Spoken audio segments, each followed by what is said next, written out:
तो अपनी गाड़ी को सही रखने के लिए क्या पैरामीटर्स अपनाएं ताकि कम दवा खानी पड़े, कम मेहनत करनी पड़े, कम खर्चा करना पड़े, कम समय खराब करना पड़े और हम निरोग रहें, आनंदित रहें, सुख में रहें, अधिक काम करें और अधिकतम जिएं। तो हमारी अष्टांग योग पद्धति महर्षि पतंजलि की दी हुई, उन्होंने क्या कहा कि कुछ ज़्यादा चक्कर में पड़ने की ज़रूरत नहीं है, केवल ये देखो कि प्रति मिनट आप कितनी सांस लेते हैं। एक सांस का मतलब है कि एक बार सांस लिया और छोड़ा, फिर लिया फिर छोड़ा। तो एक आदमी जो आम सांसारिक आदमी है 18-20 बार सांस लेता है और छोड़ता है। 18-20 से ऊपर जाते ही समझो आदमी बीमार है, और 18-20 से नीचे आते ही समझो आदमी योगी है, हष्ट पुष्ट है, बैलेंस है, और उसके वात पित्त कफ और बीपी सब कुछ बिल्कुल नॉर्मल है। तो हर आदमी को चाहिए कि अपनी सांसों को 18-20 से जितना नीचे रख सके उतना रखे। तो ये देखना पड़ेगा कि अधिकतम 18-20, तो मिनिमम कितनी सांस तक आए।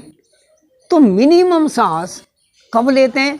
जब शारीरिक और मानसिक श्रम लगभग 0 हो जाए।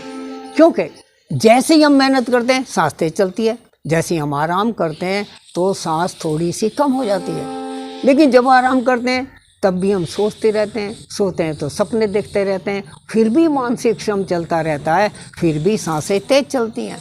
कई बार आपने देखा होगा कोई सोता सोता बच्चा या आदमी गुस्सा कर रहा है, मुट्ठी भींच रहा है, हंस रहा है, बोल रहा है, इस तरह से, तो उनकी सांसें तेज चलती रहती हैं, वो भी बीमारी का लक्षण है।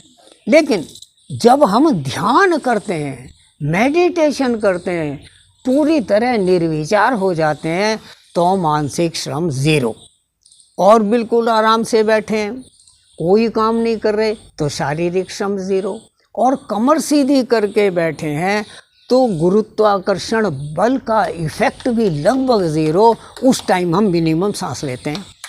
उस टाइम एक आदमी 12-13 सांस प्रति मिनट लेता है।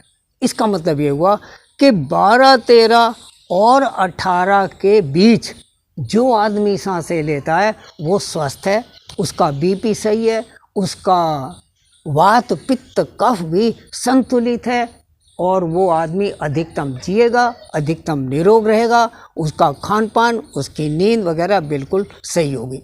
तो अपनी सांसों को कैसे कंट्रोल करें? क्योंकि हम सांसों को कंट्रोल नहीं कर सकते, काम छोड़ करके सांस ले नहीं सकते, स्टॉप वॉच में देख करके सांसों को गिन नहीं सकते, तो उसका तरीका क्या है? तो उसका तरीका, मेरा अपना अनुभव है कि इस पार्क में एक चक्कर लगाने में जब हम सांसों पर ध्यान नहीं देते, कुछ सोचते रहते हैं और बस अपने आराम से चलते रहते हैं, तो आप 18-20 सांसें लोगे। लेकिन अगर आप सांसों को देखोगे तो आप 15-16 लोगे। फिर अपनी सांसों को अपने श्रम के साथ, अपने भ्रमण के साथ सिंक्रोनाइज करो, ट्यूनिंग करो। तो कैसे करें? तो सांसों की गति, सबसे पहली बात है कि श्रम अधिक होगा तो सांस तेज चलेगी। तो आप इतनी तेज चलो कि आपकी सांसों की गति 18-20 से कम रहे। ठीक, तेज चलोगे तो एक सांस में कई कदम करोगे, तो इसका मतलब कम सांस लोगे। लेकिन जब ज़्यादा तेज चलोगे तो थकोगे, तो फिर सांस बढ़ेगी। अर्थात तेज भी चलो लेकिन सांसों को गिनते रहो हर उसमें कि सांस तो नहीं बढ़ रही। फिर क्या है दूसरा तरीका कि पग थोड़े से लंबे रखो। कई आदमी बहुत छोटे छोटे पग रखते हैं, कोई बहुत लंबे रखते हैं। तो इतने लंबे पग रखो कि अधिकतम दूरी तय हो और कम सांस में दूरी तय हो। उसके बाद कभी सुबह को गिनो, कभी शाम को गिनो। शाम को खाना खाने के बाद गिनो, शाम को खाना खाने से पहले गिनो, और सुबह को खाली पेट गिनो। जब आप इस तरह से बार बार एक्सपेरिमेंट करोगे तो आपको पता चल जाएगा कि मेरी नेचर कैसी है।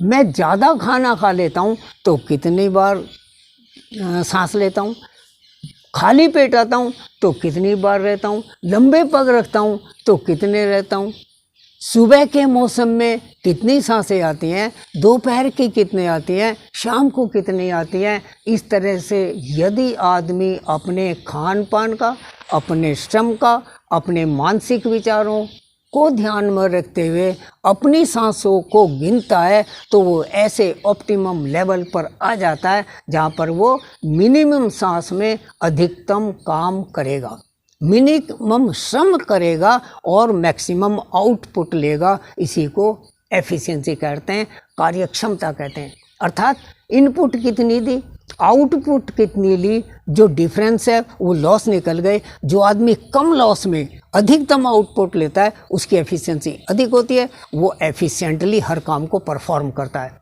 एक बाइक है 100 रुपये का पेट्रोल खाती है और जाती है 30 किलोमीटर, दूसरी बाइक है 100 रुपये के पेट्रोल में जाती है 40 किलोमीटर, उसके लॉसेस कम है, उसकी एफिशिएंसी ज़्यादा है। इस तरह से किसी निश्चित दूरी तक चलें और तेज चलकर, धीरे चलकर, खाली पेट चलकर, ठंड में चलकर, गर्मी में चलकर, जब आप इस तरह से देखेंगे तो आप इतने एफिशिएंट हो जाएंगे कि अपनी सांसों को कंट्रोल करने में, अपने स्वास्थ्य को कंट्रोल करने में बिल्कुल सक्षम हो जाएंगे।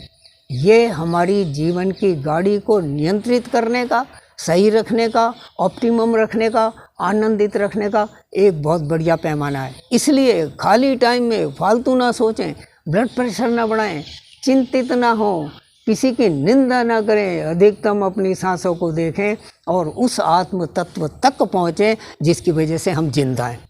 जो आदमी इस तरह से ध्यान करता है वो बिना ध्यान करे भी ध्यान में रहता है, हर समय मेडिटेशन करता है, आत्म तत्व तक पहुंचता है, आत्म दर्शन करने में सफल होता है। उसकी सेहत, उसका करैक्टर, उसकी आयु सदा बढ़िया रहती है, कभी कोई प्रॉब्लम सामने नहीं आती। बाकी आप बहुत समझदार हैं, बहुत पढ़े लिखे हैं, अपने मन से खुद इसका विश्लेषण करें और ध्यान से करके लाभ उठाएं। धन्यवाद।